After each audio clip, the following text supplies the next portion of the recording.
আসসালামু আলাইকুম এভরিওয়ান, কি অবস্থা? কেমন আছো তোমরা? আশা করি সকলেই অনেক ভালো আছো। তোমাদের দোয়া এবং ভালোবাসায় আমি অনেকটাই ভালো আছি। তো তোমাদের অকাল বন্ধন গল্পের 3 নম্বর পর্ব নিয়ে হাজির হয়ে গেলাম। তো চলো বেশি কথা না বলে করি দেরি, চলো আজকের গল্প শুরু করি। সৈয়দ বাড়ির সকালটা শুরু হয় অদ্ভুত এক নীরবতায়। যে বাড়িটায় একসময় সকাল মানে হাসি, কথা, ঝগড়া, ব্যস্ততা পরিপূর্ণ থাকতো, এখন সেখানে শুধু দেয়াল ঘড়ির শব্দটাই শোনা যাচ্ছে। আরিনা ফজরের নামাজ শেষ করে জানালার পাশে বসে আছে। তার চোখে প্রশান্তি, কিন্তু সেই প্রশান্তির গভীরে জমে থাকা বিষণ্ণতা লুকানো আছে। সে এখন তার জীবনকে নিয়মিত নামাজ, কুরআন তেলাওয়াত, কম কথা বলা, আনন্দহীন রঙহীন বানিয়ে ফেলেছে। সে বুঝে গেছে এই বাড়িতে বেশি হাসলে, বেশি কথা বললে কেউ না কেউ হারিয়ে যায়। রান্নাঘর থেকে কোনো আওয়াজ নেই, কারণ ফারজানা সৈয়দ আর এই বাড়িতে নেই। সে একটা দীর্ঘশ্বাস ফেললো। আরমান সৈয়দ বারান্দায় বসে পত্রিকা ধরে আছে, কিন্তু চোখের সামনে অক্ষর থাকলেও তিনি পড়ছেন না। তার চোখ বারবার চলে যাচ্ছে সিঁড়ির দিকে, যেন কেউ নামবে, যেন একটা ছেলেবেলার চেনা গলা বলবে, কাকাই আমি এসে গেছি। কিন্তু কেউ আসে না।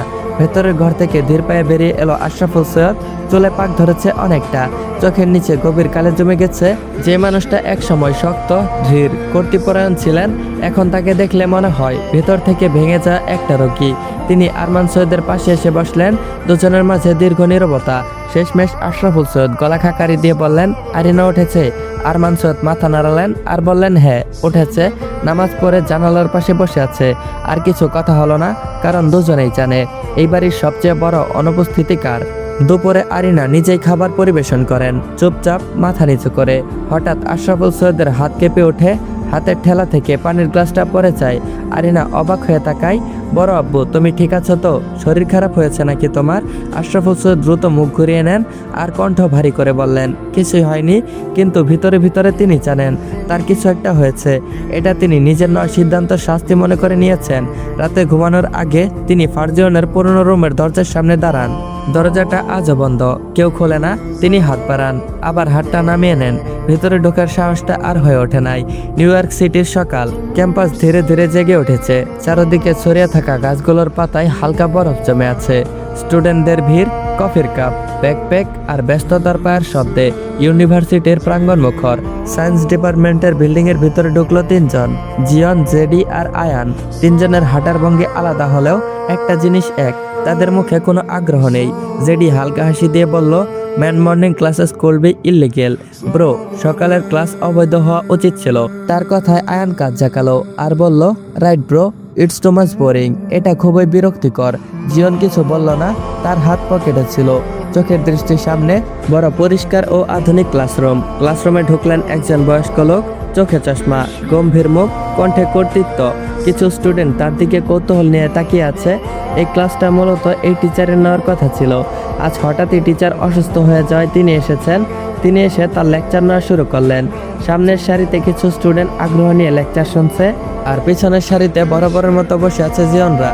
জিয়ন ব্যাগ খুলে একটা নোটবুক বের করলো তার ব্যাগ থেকে, কলম হাতে নিল। বোর্ডের দিকে সে টিচার যে আজকে লেকচার লেখা শুরু করেছে, কিন্তু সেই দিকে তার বিন্দুমাত্র খেয়াল নেই। সে নোটবুকে ধীরে ধীরে কিছু একটা আঁকাআঁকি করছে।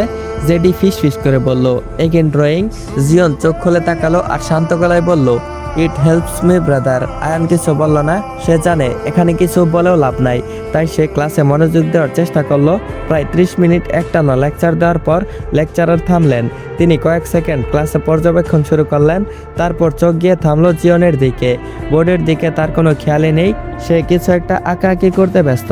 এটা দেখে লেকচারার অনেক বেশি রেগে গেলেন। লেকচারার হঠাৎ হাত উঁচু করে বলল, স্টপ। মুহূর্তেই পুরো ক্লাস চুপ হয়ে গেল। তিনি জিয়নের দিকে তাকিয়ে রাগী গলায় বললেন, you what are you drawing? ক্লাসের সবার চোখ ঘুরে গেল। পিছনের দিকে তাকালেন সবাই। জিয়ন ধীরে ধীরে মাথা তুলল, চোখে সেই চেনা ঠান্ডা দৃষ্টি। সে কিছু বলল না। লেকচারার আরো বেশি রেগে গেলেন। Stand up. জিয়ন উঠে দাঁড়ালো। Come here, if you have so interesting in drawing then come and complete this. তিনি বোর্ডের দিকে ইশারা করলেন। একটা জটিল সায়েন্টিফিক ডায়াগ্রাম। এটা বুঝতে যত সময় লাগে তার চেয়েও বেশি আরো সময় লাগে এটা আঁকতে। জেডি উঠে দাঁড়ালো আর বলল, স্যার আই ক্যান, এটা আমি করতে পারি। লেকচারার হাত তুলে থামিয়ে দিলেন আর বলল, নট ইউ। তারপর চোখ আবারও জিয়নের দিকে ঘোরালো। You come. ধীরে ধীরে জিওন এগোতে লাগলো সামনের দিকে। টেবিলের কাছে পৌঁছে সে দুটো কলম বের করলো। এক হাতে নয়, দুই হাতে। বাম হাতে একটা কলম আর ডান হাতে একটা কলম। পুরো ক্লাসরুম নিঃশ্বাস আটকে রইল। লেকচারার ব্রুকুচকে বলল, what do you think you doing? Zion বলল শান্ত গলায়, কমপ্লিটেড ইট। ঘড়ির কাঁটা চলতে লাগলো। 1 মিনিট 2 মিনিট করে সময় চলতে লাগলো। বোর্ডে 2 হাত একসাথে চলছে। লাইন, কার্ভ, লেভেল সবকিছুই নিখুঁত। ইতিমধ্যে 5 মিনিট কেটে গেছে। কারো কথা বলার সাহস নেই। 8 মিনিট হতে না হতেই জিওন কলম নামালো। সে এক পা পিছিয়ে গেল আর বলল, ডান। কয়েক সেকেন্ড ক্লাসে দম আটকা পরিবেশের সৃষ্টি হলো। লেকচারার বোর্ডের দিকে তাকিয়ে রইল। তার চোখ বড় বড় হয়ে গেছে। এই ডায়াগ্রাম আঁকতে তার সময় লেগেছিল নিজেরই 15 মিনিট। আর এই ছেলে 8 মিনিটে 2 হাতে। তিনি আর ভাবতে পারলেন না। একজন স্টুডেন্ট ফিস করে বলল, দ্যাটস জিওন। আরেকজন বলল, হি ইজ ইনস্যান। হঠাৎ পুরো ক্লাস হাততালিতে ফেটে পড়ল। লেকচারার গলা পরিষ্কার করে বললেন, good job boy, take your seat. এইবার আর তার কণ্ঠে রাগ নেই, আছে শুধু একরাশ অস্বস্তি। জিওন মাথা নাড়ালো আর চুপচাপ নিজের জায়গায় ফিরে গেল। জেডি মুচকি হেসে বলল, you never fail to scare people. Ayaan যোগ করলো, অ্যান্ড ইমপ্রেস দিম। জিওন জানালার বাইরে তাকিয়ে রইল। তার চোখে কোনো গর্ব নেই, আর না আছে কোনো আনন্দ, শুধু একটাই ভাবনা, এগুলো ট্যালেন্ট, কিন্তু এগুলো কিছুই তার ভিতরের কষ্টগুলোকে সরাতে পারছে না। ঢাকা বাংলাদেশ কলেজ ক্যাম্পাসটা সকাল থেকে ভীষণ প্রাণবন্ত। হালকা রোদ, গাছের পাতার ফাঁক দিয়ে আলো পড়ছে বেঞ্চগুলোর উপর। চারপাশে হাসি, আড্ডা, ব্যস্ত পায়ের শব্দ। আরিনা বেঞ্চের একপাশে বসে আছে, হালকা রঙের শাল জড়ানো তার গায়ে। চোখে সেই চিরচেনা শান্ত ভাব, চুপচাপ কিন্তু মনোযোগী। তার পাশে বসা নীলি আর তিথি দুজনেই আজ ভীষণ এক্সাইটেড। তাদের সামনে পা জড়িয়ে বসে আছে আহাত, চিরচেনা হাসি খুশি মুখ আর চোখে দুষ্টমি। আহাত হেসে বলল, এই ক্যাম্পাসে পড়তে আসি না রে, আমি তো কমেডি শো করতে আসছি। তারাই আমার অডিয়েন্স। কেমন জানি নিজেকে সেলিব্রিটি ফিল হয়। তিথি চোখ গড়িয়ে বলল, চুপ কর, আজকে সিরিয়াস কথা আছে। আহাত বলল, চুপ করবো কেন? তোর সিরিয়াস কথা মানেই তো ড্রামার ভিতরে ঢুকে যাওয়া। আহা, এই ক্যাম্পাসে পড়তে এসে আমি একটা জিনিসই বুঝেছি, লাইফকে সিরিয়াসলি নিলে লাইফ তোমাকে সিরিয়াসলি নেয়। নীলি হেসে গড়াগড়ি খাচ্ছে। তিথি চোখ ঘুরিয়ে বলল, থাম তো, আজকে আমাদের একটা মিশন আছে। আরিনা শান্ত গলায় জিজ্ঞেস করলো, কি মিশন? নীলি আর তিথি একসাথে বলে উঠলো, আজকে তোকে আমাদের ক্রাশের গান শোনাইতে হবে। আরিনা একটু অবাক, আবার শুরু করলে তিথি ফোন বের করতে করতে বলল, না না, আজকে আর কোনো এক্সকিউজ চলবে না। নিউ ইয়র্কের সেই ছেলেটা। এই কথা শুনে আহাত ব্রুকুচকে বলল, ওই যে তোরা দুজন যাকে নিয়ে পাগল হয়ে আছিস, সেই ছেলেটা নাকি? নীলি উচ্চ গলায় বলল, পাগল না, প্রেমে পড়ে গেছি। তার ভয়েসে আলাদা একটা টান আছে।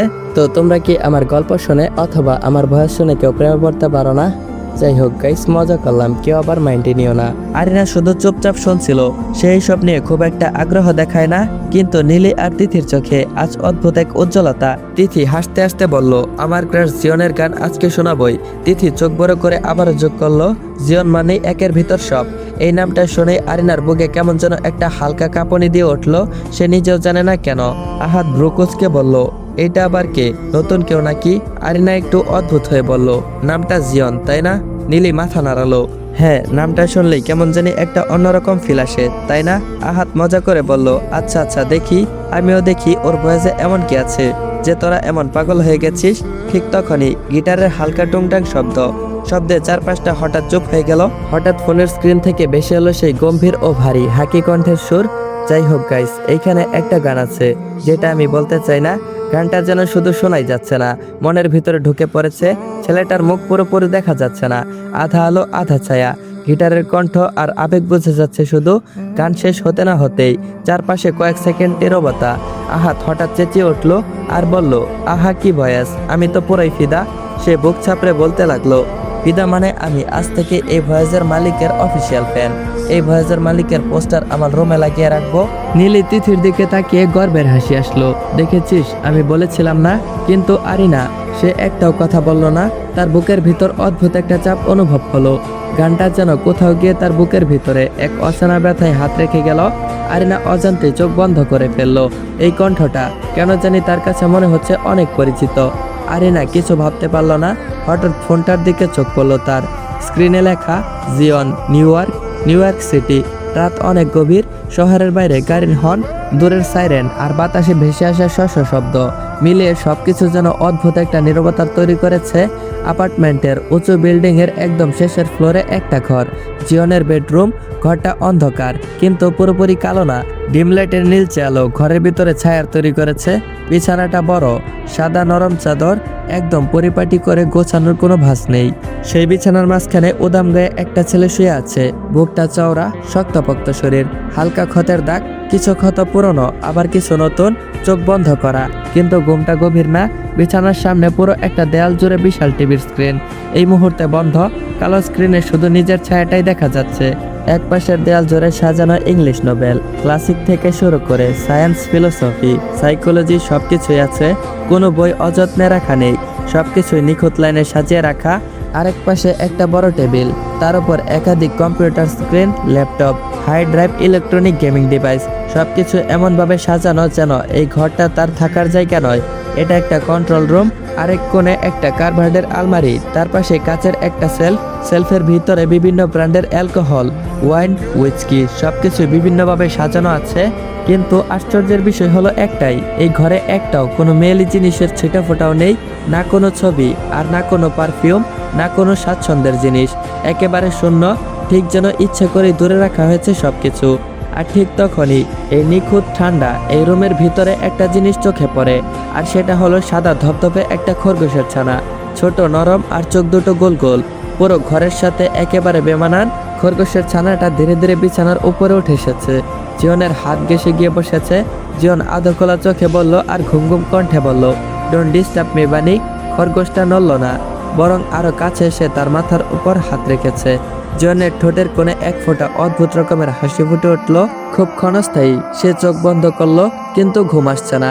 মাথার ভিতরে হঠাৎ একটা পুরনো শব্দ ফিরে এলো, তোর মতো কোলাঙ্গার ছেলে থাকার চেয়ে না থাকা অনেক ভালো। জিওন কপাল কুঁচকে গেল, তার হাতের এক পা শক্ত হয়ে গেল। উঠে বসলো সে, বিছানার পাশে বসে এক হাত দিয়ে মুখটা ঢেকে নিল। শ্বাসটা ভারী হয়ে গেল। এই ঘরে সে রাজা। নিউ ইয়র্ক তাকে ভয় পায়, ফাইট রিং তাকে পূজা করে, আর ইউনিভার্সিটিতে সবাই তার ট্যালেন্ট জানে। তবুও রাত নামলেই সে একা। সে উঠে দাঁড়ালো। অন্য দিনের মতো আজকে সে টিভি অন করলো না, মোবাইলও হাতে নিল না। জানালার কাছে গিয়ে দাঁড়ালো। নিজ শহরে নিভু নিভু আলো জ্বলছে, লাইট, গাড়ি, মানুষ সবাই নিজস্ব গতিতে ছুটছে, সবাই নিজ নিজ গন্তব্যে যাচ্ছে, কিন্তু তার কোথাও যাওয়ার নেই। হঠাৎ খরগোশটা আবার এগিয়ে এলো, তার পায়ের কাছে এসে বসে পড়লো। জিওন নিচু হয়ে তাকালো আর বলতে লাগলো, you are the only one who does not ask anything. খরগোশটা কিছু না বুঝলেও তবু তার দিকে তাকিয়ে রইল। জিওন আবারও বিছানায় ফিরে এলো, শুয়ে পড়ে চোখ বন্ধ করলো। নিজের মনেই ফিস ফিস করে বলল, ফারজিয়ন সৈয়দ ইজ ডেড। একটু থেমে আবারও বলল, and Zion was born from pain. ঘরটাতে আবারও নিস্তব্ধতা। রাত গভীর। এই শহরের এই অংশে আলো কম, ছায়া বেশি। পরিত্যক্ত একটা আন্ডারগ্রাউন্ডের পাশে নিচে হালকা কুয়াশা জমে আছে। পাশে নীরবতা, কিন্তু সেই নীরবতা শান্ত এবং ভয়ঙ্কর। হঠাৎ একটা ছায়া নড়ে উঠল। জিওন সামনে হাঁটছে, তার কাঁধে কালো একটি জ্যাকেট, মুখে সেই চিরচেনা নির্লিপ্ত ভাব। পাশে জেডি আর আয়ন আছে। জেডি চারপাশে একবার তাকিয়ে নিল আর নিচু গলায় বলল, bro, something is wrong. Jeon থামলো না, শুধু বলল, লেটস দিম কাম। ঠিক তখনই চারদিক থেকে 4-5টা ছেলে বেরিয়ে এলো, হাত ভর্তি লোহার রড, চেন আর জাতীয় কিছু অস্ত্র। একজন এগিয়ে এসে ঠোঁট বাঁকিয়ে বলল, সো ইউ আর জিওন। জিওনের চোখে এক মুহূর্তের জন্য বিরক্তি খেললো, কোনো উত্তর দিল না। পরের সেকেন্ডেই একটা রড তার দিকে ছুটে এলো। জিওন এক পাশে সরে গেল, তার হাত চলল বিদ্যুতের গতিতে। একটা ঘুষি, আর ছেলেটা মাটিতে পড়ে গেল শব্দ করে। আরেকজন পিছন থেকে আঘাত করতে এলে জিওন ঘুরে দাঁড়ালো আর তার হাতের কবজি মরে দিল। ছেলেটার হাড় ভাঙার শব্দ পাওয়া গেল। লোকটা চিৎকার করে উঠল। জেডি দাঁড়িয়ে আছে চুপচাপ, তার চোখেও কোনো আবেগ নেই। আয়ান দু একটা লোক সামলালেও মূল খেলাটা খেলছে জিওন। 5 মিনিটও লাগলো না সবাইকে মাটিতে ফেলতে। একজন আদমরা হয়ে আছে, বুকটা জোরে ওঠানামা করছে কষ্ট করে। জিওন তার দিকে তাকালো, হালকা বিরক্তি গলায় বলল, বিরক্তিকর। সে ঘুরে দাঁড়ালো আর জেডির দিকে তাকিয়ে শুধু একটা কথাই বলল, এটাকে কোনো একটা হসপিটালে ফেলে আয়। তারপর সে হাঁটতে শুরু করলো, কিন্তু হাঁটার মাঝে তার ডান হাত থেকে রক্ত ঝরছে, হাতে গভীরভাবে কেটে গেছে। আয়নের চোখে পড়তেই সে আটকে উঠল, জিওন, ইউর ব্লিডিং। জিওন হাত লোকানোর চেষ্টা করলো আর বলল, নাথিং। আয়ন রেগে গেল, শুট আপ, হসপিটাল নাও। জিওন বলল, আমি যাব না। আয়ন বলল, তুই যাবি।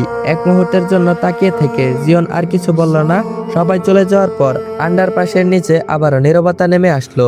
জেডি ধীরে ধীরে আদমরা ছেলেটার কাছে গেল, তার মুখে হালকা হাসি, ভয়ঙ্কর শান্ত হাসি। সে নিচু হয়ে বলল, বল তোকে কে পাঠিয়েছে? লোকটা কাঁপছে, কিছু বলছে না।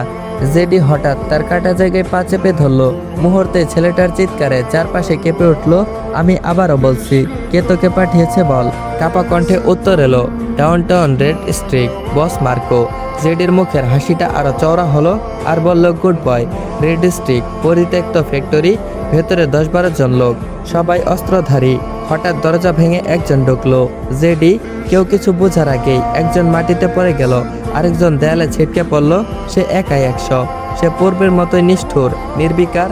একজন লোক পালাতে গেলে জেডি তাকে ধরে ফেলে। গোলাগুলির শব্দে ফ্যাক্টরিটা ভরে যাচ্ছে। জেডি মার্কোকে মেঝেতে ফেলে দিয়ে গান পয়েন্টে রেখেছে।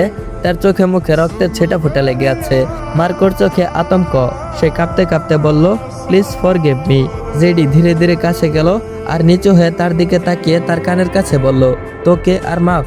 সে হাসলো, ঠান্ডা হাসি। হাসতে হাসতে বলল, জিয়ন বুড়োর হাত থেকে যে কয় ফোঁটা রক্ত ঝরেছে, আমি যদি তোর শরীর থেকে তত লিটার রক্ত না বের করি, তাহলে আমি কেমন করে তাকে ভালোবাসলাম? মার্কো চিৎকার করে উঠল, are you mad, you psycho. JD সোজা হয়ে দাঁড়ালো। সে উন্মাদ আলোয় বলল, ইয়া। একটু থেমে আবারও যোগ করলো, আই এম সাইকোপ্যাথ। ঘরের মধ্যে মার্কোর আত্মচিৎকার শুধু শোনা গেল আর জেডির ভয়ঙ্কর হাসি। বাংলাদেশ সৈয়দ বাড়ি। আরিনা আরমান সৈয়দকে উদ্দেশ্য করে বলল, আব্বু, এবার সবকিছু ঠিক করার পালা। আমার ভুলের জন্য যেহেতু ফারজু ভাইয়া চলে গিয়েছিল, আমি তাকে ফিরিয়ে আনবো। আমি নিউ ইয়র্ক যাব, তুমি সবকিছুর ব্যবস্থা করো। আসসালামু আলাইকুম এভরিওয়ান। অকাল বন্ধন গল্পের 3 নম্বর পর্বটা এইখানেই এন্ড করা হলো। তো গল্পটা তোমাদের কাছে কেমন লাগতেছে বা কেমন লাগছে অবশ্যই কমেন্ট বক্সে জানিয়ে যাবা। আর হ্যাঁ গাইস, এই গল্পের পর্বটা একটু ছোট হওয়ার কারণে আমি খুবই দুঃখিত। আমার কাজ করা লাগে, 12 ঘন্টা ডিউটি করার পর আবার তোমাদের জন্য আমি ভয়েস রেকর্ড করি। তো এটা করতে অনেকটা সময় চলে যায়, তার উপর আমার ঘুমাইতে হয়, যার কারণে আমি গল্প বেশি রেকর্ড করতে পারি না। তারপরও আমি চেষ্টা করি তোমাদের জন্য ভালো কিছু আনার। তো তোমরা যারা যারা আমার উপর রাগ করে থাকো গল্প ছোট করে দেওয়ার কারণে, তারপরও আমি চেষ্টা করি। তো যাই হোক, আজকের পর্বের জন্য আমি খুবই দুঃখিত। তারপরও আমি চেষ্টা করব পরবর্তী পর্বগুলো বড় করে দেওয়ার জন্য, 20 মিনিট প্লাস অথবা 30 মিনিট 25 মিনিটের কাছাকাছি দেওয়ার জন্য। তো যারা যারা চ্যানেলে নতুন, এখনো চ্যানেলটা সাবস্ক্রাইব করো নাই, তারা অবশ্যই চ্যানেলটা সাবস্ক্রাইব করে বেল আইকন নোটিফিকেশনটা অন করে রাখবা, যাতে করে পরবর্তী পর্ব আসার সাথে সাথেই তোমরা দেখতে পারো। আর হ্যাঁ গাইস, এই ভিডিওতে একটা টার্গেট থাকবে। আর টার্গেটটা হলো, এই ভিডিওতে তোমরা 100 প্লাস কমেন্ট করে দিবা আর 300 প্লাস লাইক করে দিবা। যদি করে দিতে পারো তাহলে আমি খুব শীঘ্রই পরবর্তী পর্ব নিয়ে হাজির হয়ে যাব। আর আমি এখন চেষ্টা করতেছি তোমাদের জন্য প্রতিদিন গল্প দেওয়ার। তো আশা করতেছি তোমরা আমার দেওয়ার টার্গেটটা খুব শীঘ্রই কমপ্লিট করে দিবা। যদি টার্গেট কমপ্লিট করে দিতে পারো তাহলে খুব শীঘ্রই পরবর্তী পর্বটা নিয়ে আসবো। আর পরবর্তী পর্বটা কত মিনিটের হবে বা কতটা লম্বা হবে সেটা তোমাদের কমেন্ট এবং তোমাদের টার্গেট ফিল আপের উপর ডিপেন্ড করতেছে। তো তোমরা যারা যারা এখনো লাইক এবং কমেন্ট করো নাই, তারা অবশ্যই চ্যানেলটা সাবস্ক্রাইব করে একটা লাইক একটা কমেন্ট করে দাও। আর হ্যাঁ গাইস, যদি তুমি চ্যানেলে নতুন হয়ে থাকো বা এখনো চ্যানেলটা সাবস্ক্রাইব করো নাই, তাহলে অবশ্যই চ্যানেলটা সাবস্ক্রাইব করে বেল আইকন নোটিফিকেশনটা অন করে রাখবা, যাতে করে পরবর্তী পর্ব অথবা নতুন নতুন গল্প আসার সাথে সাথে তোমরা দেখতে পারো। তো দেখা হচ্ছে পরবর্তী পর্বে। ততক্ষণ পর্যন্ত সবাই ভালো থাকবা, সুস্থ থাকবা। আল্লাহ হাফেজ।